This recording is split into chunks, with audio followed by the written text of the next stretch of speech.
టికాయలు వేస్తావా, ఢిల్లీకి పిలిచి చెప్తావా, ఏం చేస్తావో చెప్పు.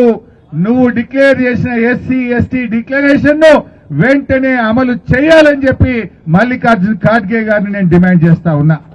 మరి ఒకవేళ ఖార్గే గారు మీ రేవంత్ రెడ్డి ఎట్లా చేస్తలేడు, నువ్వు కూడా చేయిస్తావా? చేయించకపోతే 4 రైళ్లు వేసుకొని ఢిల్లీకి వస్తాం, ఖార్గే గారు నీ ఇంటి ముందే ధర్నా చేస్తామని చెప్పి కూడా హెచ్చరిస్తా ఉన్నాం.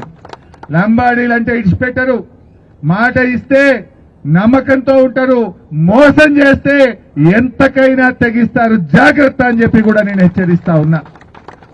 ఓపిక పట్టినాం, ఏడాది చూసినాం, 2 ఏళ్లు చూసినాం, 2.5 ఏళ్లైనా కూడా ఉలుకు లేదు, పలుకు లేదు, సప్పులు లేదు.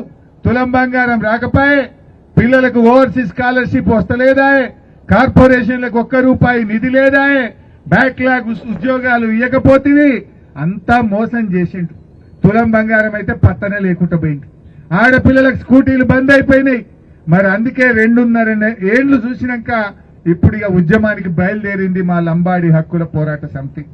అందుకే రేపు గిట్ట నువ్వు ఖార్గే గారు రేవంత్ రెడ్డిని మొట్టికాయలేసి ఈ మేనిఫెస్టోని అమలు చేయించు, లేదంటే ఢిల్లీకి వస్తాం.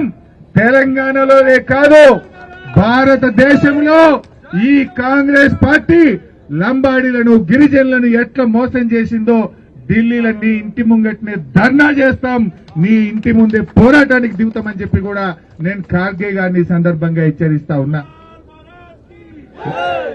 ఓట్లప్పుడే వచ్చి వంగి వంగి దండాలు పెట్టుడు, డిక్లరేషన్లు ఇచ్చుడు, తండాలకు చేతులు జోడించుడు కాదు. ఓట్లయిపోయినాక ఇచ్చిన మాట నిలబెట్టుకోవాలి. నేను గుర్తు చేస్తున్నా, కేసీఆర్ గారు మనకి ఎన్ని పనులు చేసిండు. కేసీఆర్ గారు ఇచ్చిన ప్రతి మాట నిలబెట్టుకున్నాడు. ఆనాడు విద్యా ఉద్యోగాల్లో ఎస్టీలకు 10% రిజర్వేషన్ ఇస్తా అంటే కేసీఆర్ గారు 10% రిజర్వేషన్ ఇచ్చి చూపించిండు. ఇలా ఎంతో మంది పిల్లలు డాక్టర్లు అవుతున్నారు, ఇంజనీర్లు అవుతున్నారు, మన పిల్లలకు మంచి ఉద్యోగాలు వస్తున్నాయంటే ఆనాడు కేసీఆర్ గారు ఇచ్చిన 10% రిజర్వేషన్ వల్ల. మద్యం దుకాణాలు, ఏదైనా వైన్ షాపు మన ఎస్టీలు లంబాడీలు నడపంగా చూసినామా?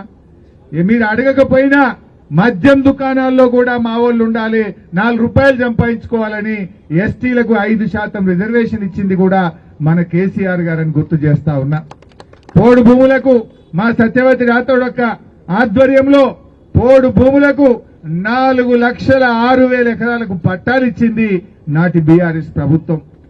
ఇలా పోడు భూములు రైతు బంధు వస్తున్నది, 3 ఫేజ్ కరెంట్ వస్తున్నది, బంగారమూల మా వాళ్ళు ఇలా పట్టాలు పొంది పంటలు పండించుకుంటా ఉన్నారు. వీళ్ళేం చెప్పినారు కాంగ్రెస్ వాళ్ళు? పోడు భూముల విషయంలో అడ్డం పొడుగు మాట్లాడినరు. మేము వస్తే ఇంకా 10 లక్షల ఎకరాలకు ఇస్తాము అన్నారు. కానీ పొడిసింది అయితే ఏమి లేదు.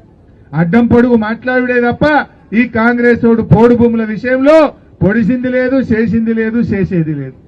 1 ఎకరానికి అనిచ్చిండ్రా? ఆనాడు బీఆర్ఎస్ 4,06,000 1,50,000 రైతు కుటుంబాలకు పోడు భూములకు పట్టాలిచ్చి ఆనాడు కడుపున పెట్టుకున్నది, రైతుల్ని చేసింది బీఆర్ఎస్ ప్రభుత్వం.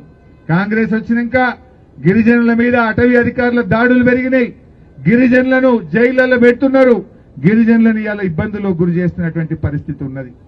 అదేవిధంగా ఇందాకనే చెప్పిన తండాలు గ్రామ పంచాయతీలు